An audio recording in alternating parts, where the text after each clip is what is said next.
Boa tarde a todos e muito obrigado pela vossa presença. Queria, em primeiro lugar, saudar a presença entre nós da Sra. Ministra dos Negócios Estrangeiros da República Democrática de São Tomé e Príncipe, a doutora Elsa Pinto, que faz a sua primeira visita na qualidade de Ministra dos Negócios Estrangeiros a Portugal e sabe que é muito bem-vinda. Tivemos uma primeira reunião de trabalho que agora se prolongará. Como veem pelo pequeno atraso com que começa esta conferência de imprensa, foi uma reunião demorada, tal a densidade da agenda bilateral, de que eu me permitia destacar os seguintes pontos.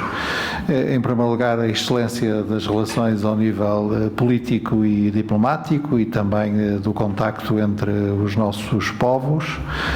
Alguns dos problemas, aliás, que a representação diplomática portuguesa em São Tomé e Príncipe sente e de que resulta prejuízo para os cidadãos e as cidadãs são-tomenses, resulta justamente desse estreitamento cada vez maior dos laços entre São Tomé e Príncipe e Portugal e do aumento da mobilidade dos são-tomenses em Portugal. Estou-me a referir aos problemas que têm ocorrido nos últimos meses na secção consular da Embaixada de Portugal em São Tomé e Príncipe, com os atrasos no processamento dos vistos.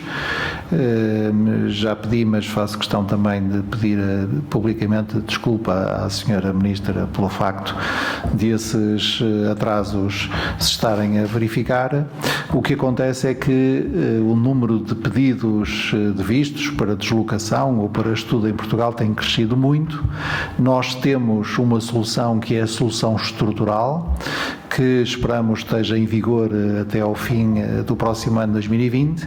E qual é essa solução? É a constituição do Centro Comum de Vistos da União Europeia em São Tomé e Príncipe, que será gerido por Portugal e que evidentemente dará muito melhores condições do ponto de vista físico e do ponto de vista humano para o processamento dos vistos e outros documentos similares relativos à mobilidade entre os cidadãos de São Tomé e Príncipe e Portugal e os demais países da União Europeia.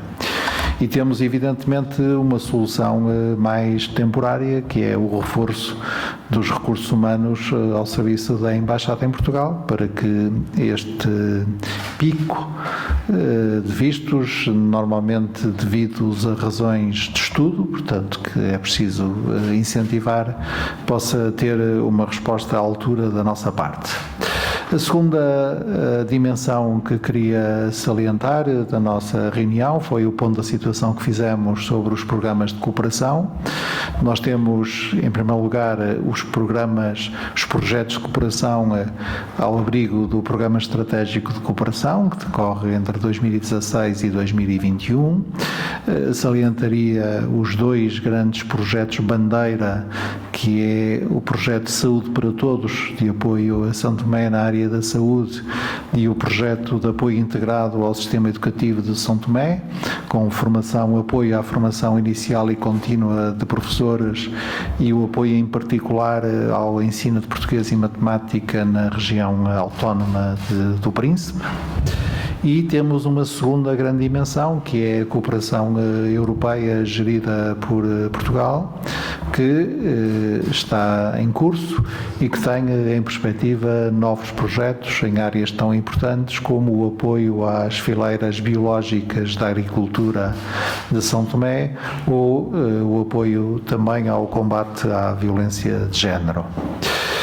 Finalmente, queria chamar a atenção para a dimensão económica e empresarial da visita da Sra. Ministra, que é muito relevante, e queria só dar uma prova simples disso, é que a Sra. Ministra faz o favor de ter uma reunião com empresas portuguesas amanhã de manhã e, à hora em que falo, já o número de inscrições nessa reunião passou largamente a meia centena, o que mostra bem o interesse das empresas portuguesas no comércio com e no investimento em São Tomé e Príncipe. Senhora Ministra, tem a palavra mais uma vez, é um gosto recebê-la aqui. Muito boa tarde a todas e a todos. Para nós é um momento muito particular ter respondido ao convite de Sua Excelência para visitar Portugal como Ministra de Negócios Estrangeiros, Cooperação e Comunidades. Apesar de termos uma relação histórica profunda e que data da noite dos tempos, importava que a breve trecho pudéssemos passar em revista os vários aspectos da cooperação que une os nossos dois países, a cooperação que tem a ver com acertos em termos daquilo que é o diálogo político e a concertação política diplomática, questões de natureza bilateral, algumas delas aqui elencadas por Sua Excelência o Ministro, e também questões de natureza multilateral, aspectos que têm a ver com a agenda internacional.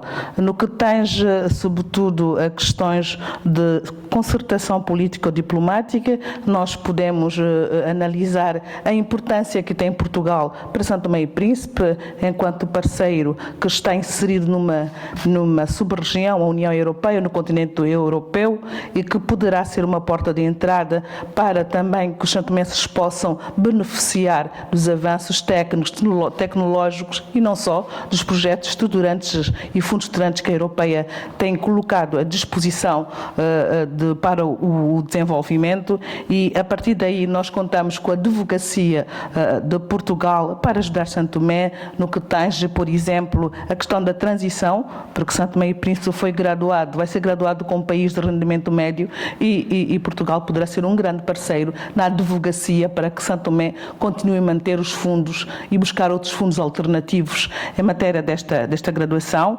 Falamos da questão da mobilidade com muita profundidade, e nós encontramos soluções muito interessantes, como, por exemplo, São Tomé e Príncipe poder, junto à União Europeia, celebrar um acordo de isenção de vistos, que seria, portanto, no fundo, o resultado ou a solução global para todos os problemas que nós hoje vivemos, porque Portugal possivelmente seria a porta de entrada e muito atrativa à União Europeia ou ao espaço Schengen, mas com um acordo que seria suportado por Portugal junto à União Europeia, facilitaria imenso a entrada de cidadãos para trabalhar, para estudar e, sobretudo, para contribuir para o desenvolvimento quer de Portugal, quer dos nossos países e quer também da União Europeia. A nível bilateral, portanto, a tónica foi colocada justamente na proposta que nós trouxemos também para a celebração de um acordo para a migração em termos de trabalho sazonal, o que Portugal acolheu com muita abertura, e nós muito brevemente poderemos assinar este acordo que vai permitir que santomenses possam trabalhar aqui em Portugal e não só beneficiar dos privilégios, das garantias que os trabalhadores têm, a sua plena integração no mercado laboral português. Também falamos da necessidade da ratificação de um acordo sobre a segurança social. Esta ratificação vai ser feita muito rapidamente pelo Estado santomense, e a partir daí conjugarmos e resolvemos situações que têm a ver com a integração dos doentes, as questões de evacuação sanitárias, questões de dignidade humana, no fundo, que muitos dos santomenses vivem e que roçam e tangem mesmo a exclusão social por falta deste instrumento de trabalho. Portanto, pensamos que demos uma volta sobre o programa estratégico de cooperação em todas as suas áreas, na área educativa, na área da justiça, na área da cooperação técnico-militar, na questão da civilização marítima. Falamos de todos os aspectos ligados a esta cooperação, e pensamos que temos que dar uma nota muito positiva a esta cooperação com Portugal em vários domínios, dizendo que poderemos fazer mais e melhor, e claro, estamos aqui para dizer que estamos disponíveis a caminhar juntos na construção e no desenvolvimento dos nossos dois Estados e países. Muito obrigada. Obrigado. Questões? Sim, tenho várias questões. Muito bem. Comece lá pelos resultados eleitorais na Guiné-Bissau. Exatamente. Mas antes disso, eu gostaria de questionar sobre este acordo de isenção de vistos com a União Europeia de São Tomé e Príncipe. Se já há algum passo concreto para a procura desse acordo e como é que isto se integra com o projeto de mobilidade dentro da CPLP? Depois, se o Sr. Ministro pudesse dar mais em pormenor como é que vai ser feito o reforço da Embaixada para agilizar esta questão dos vistos. Um pedido de comentário aos dois também sobre os resultados eleitorais na Guiné-Bissau e, finalmente, para o Sr. Ministro, um comentário à aprovação pelo Parlamento Europeu do novo elenco da nova Comissão Europeia. Muito obrigado. Começando então... Eu próprio, em relação à sua primeira questão, o processo é muito simples. Nós estamos a progredir na elaboração do acordo quadro, da Convenção Quadro, sobre a mobilidade na CPLP. Houve uma reunião técnica nos passados dias 30 e 31 de outubro nas instalações da sede da CPLP aqui em Lisboa, que progrediu na elaboração do texto dessa Convenção Quadro. Há uma nova reunião técnica marcada para o fim de janeiro, para que nós, os ministros dos negócios estrangeiros e das relações exteriores da CPLP, possamos reunir e aprovar o texto ainda na próxima primavera, para que ele possa ser levado à próxima cimeira de chefes de Estado e de Governo da CPLP. Nos termos dessa convenção, são naturalmente salvaguardadas as questões específicas nas quais as competências em matéria de vistos, por exemplo, já não são nacionais, mas sim a entidades internacionais a que países pertencem. É o caso dos vistos Schengen em relação a Portugal. Portugal não tem uma legislação nacional própria sobre vistos de curta duração, visto que a nossa legislação sobre vistos de curta duração é europeia, é chamada legislação Schengen. Em relação a esse ponto, portanto, há processos que estão em curso junto da União Europeia por parte de diferentes países, almejando a isenção de vistos de curta duração. No caso dos países da CPLP, o processo que está em curso é o relativo a Cabo Verde. Portugal apoia essa pretensão de Cabo Verde de passar a beneficiar de um regime de isenção de vistos de curta duração com a União Europeia, e São Tomé e Príncipe, lançando um processo semelhante, terá imediatamente o apoio de Portugal. Em relação à segunda questão, como é que se faz o reforço dos meios consulares de Portugal em São Tomé e Príncipe, pois há cerca de 15 dias foi lançado um procedimento de 70 novas contratações para as redes periféricas externa do Ministério dos Negócios Estrangeiros, e dentro dessas contratações está prevista o reforço da nossa representação em São Tomé e Príncipe, para responder melhor a este aumento, que em si mesmo é positivo, mas este aumento bastante pronunciado do número de pedidos de visto apresentados na secção consular da Embaixada em São Tomé e Príncipe. Em relação à terceira pergunta, pois nós acompanhamos com muita atenção o processo eleitoral na Guiné-Bissau. Congratulamo-nos com o facto de, mais uma vez, a primeira volta das eleições presidenciais ter decorrido com toda a tranquilidade, com toda a calma, de forma absolutamente ordeira e de forma muito participada. Verificamos hoje que a taxa de abstenção comunicada pela Comissão Nacional de Eleições é na ordem dos 20 e poucos %, e basta pensar nas taxas de abstenção em Portugal para constatar que eu tenho razão em saudar mais uma vez a participação expressiva. O candidato vencedor da primeira volta teve cerca de 41%, o segundo candidato teve cerca de 27%, quer dizer que haverá uma segunda volta, já está marcada para o dia 29 de dezembro, e resta a Portugal desejar que a campanha eleitoral se continue a fazer com a elevação com que se fez a campanha eleitoral para a primeira volta e dizer antecipadamente que saudaremos imediatamente o candidato vencedor, porque a quem pertence escolher o seu presidente é o povo da Guiné-Bissau, e qualquer que seja a escolha do povo da Guiné-Bissau, o presidente da Guiné-Bissau será sempre um amigo de Portugal e que pode contar com todo o apoio e a cooperação de Portugal numa relação soberana Estado a Estado. Ainda havia uma quarta pergunta relativa à aprovação da Comissão Europeia pelo Parlamento Europeu. A reação é de regozijo, até porque isso permite que a partir da próxima segunda-feira inicie funções uma nova Comissão Europeia, e é muito importante que a continuidade do trabalho nas instâncias europeias seja salvaguardada. A Presidente da Comissão e todo o Colégio de Comissários sabem que contam sempre com a participação empenhada, ativa, de Portugal em favor da construção europeia. O Sr. Primeiro-Ministro teve a oportunidade de ter um jantar de trabalho na segunda-feira com a Presidente Ursula von der Leyen e, portanto, nós sabemos todos quão convergentes são a agenda da nova Comissão e a agenda de Portugal. Sra. Ministra.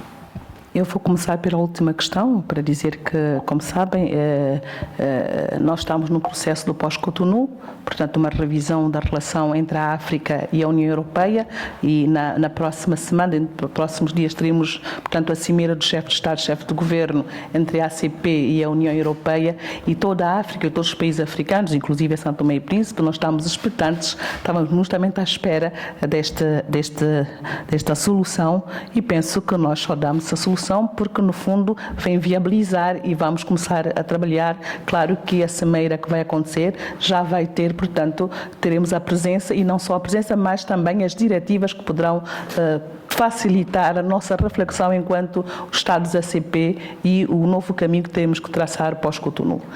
Relativamente às eleições na nossa irmã Guiné-Bissau, saudar a maturidade do povo guineense, que, apesar dos pesares, portanto, concorreu massivamente às urnas. Estamos a falar que haverá uma segunda volta, como dizia um político maduro em São Tomé e Príncipe, que em determinados momentos até foi mal entendido: o povo é que manda nas urnas. E eu penso que é preciso entender isto é uma questão de democracia, o povo é que manda mesmo nas urnas, e vamos esperar com calma que a escolha seja feita pelo povo, que o melhor ganhe. No fundo é isto, é a maioria que deve ganhar, e aquele que será mais votado vai ser o próximo presidente da Guiné-Bissau, e nós aqui estaremos para saudar esta escolha responsável do povo guineense.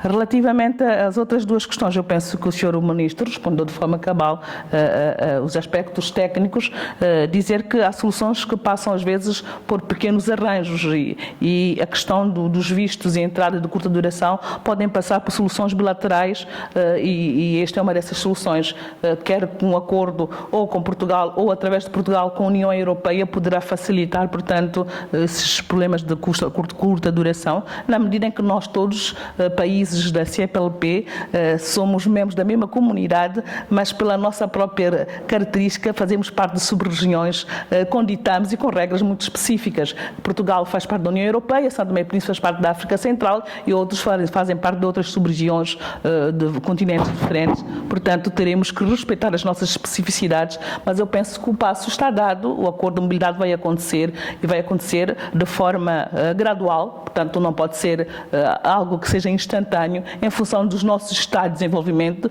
e dos nossos interesses também. É esta a pretensão. Portanto, a semelhança que disse o Ministro, o Cabo Verde está a tentar esse exercício, vamos também tentar esse exercício com a União Europeia. O caminho se faz caminhando. Obrigada, Sra. Ministra. A minha pergunta é dirigida diretamente a si, Sra. Ministra.